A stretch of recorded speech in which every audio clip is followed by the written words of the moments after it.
అఖండ ధన యోగం కలిగించే అద్భుతమైన పరిహారాలు. ధనం మూలం ఇదం జగత్ అన్నారు పెద్దలు. ధనంతో అన్ని కొనలేము, కానీ ఈ రోజుల్లో ధనం లేకపోతే మనిషికి విలువ లేదు.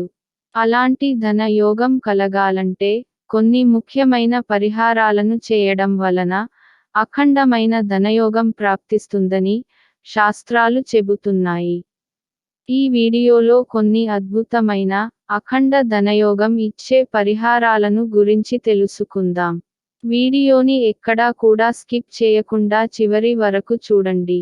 అలాగే ఛానల్ ని సబ్స్క్రైబ్ చేసుకోండి. వీడియోని లైక్ చేసి షేర్ చేయగలరు. ఇంటిలో లక్ష్మీదేవి ఎక్కడ కొలువై ఉంటుంది అంటే, మనం ఎక్కడ అయితే డబ్బును దాచుకుంటాము ఆ ప్రాంతంలో లక్ష్మి కొలువై ఉంటుంది. చాలామంది డబ్బును బీరువాలో దాచుకుంటారు. లక్ష్మీదేవి బీరువాలో స్థిరంగా ఉండాలి అంటే కొన్ని ముఖ్యమైన వస్తువులు తప్పకుండా బీరువాలో ఉండాలి. అలా ఉండడం వలన లక్ష్మి ఇంటిలో స్థిర నివాసం ఉండి ధనయోగం ప్రాప్తిస్తుంది. ప్రతిరోజు తప్పకుండా బీరువా ఓపెన్ చేసి అగబత్తులతో బీరువా మొత్తం పొగవేయాలి.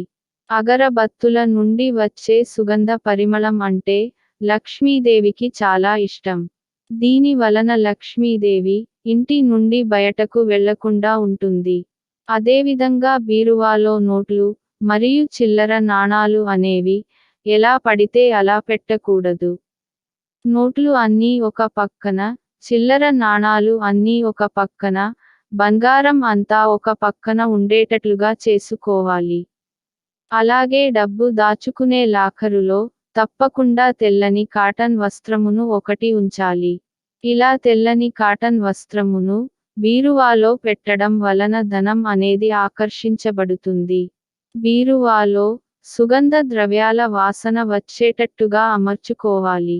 బీరువాలో కర్పూర బిళ్ళలు మరియు అత్తరు ఇలా సుగంధ ద్రవ్యాలను ఉంచడం వలన లక్ష్మీదేవి స్థిరనివాసం ఉంటుంది.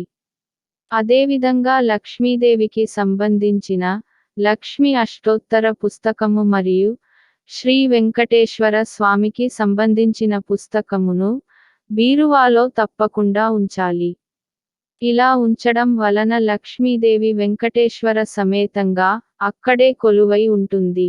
బీరువా అనేది నైరుతి భాగాన ఏర్పరుచుకోవాలి.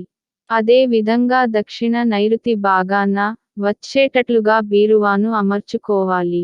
ఇలా బీరువాను దక్షిణ నైరుతి భాగాన పెట్టడం వలన బీరువా తలుపులు ఓపెన్ చేయగానే ఉత్తర దిక్కుకు చూస్తాయి.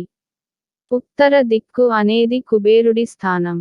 కనుక తప్పకుండా బీరువాను దక్షిణ నైరుతి దిక్కుకి పెట్టాలి.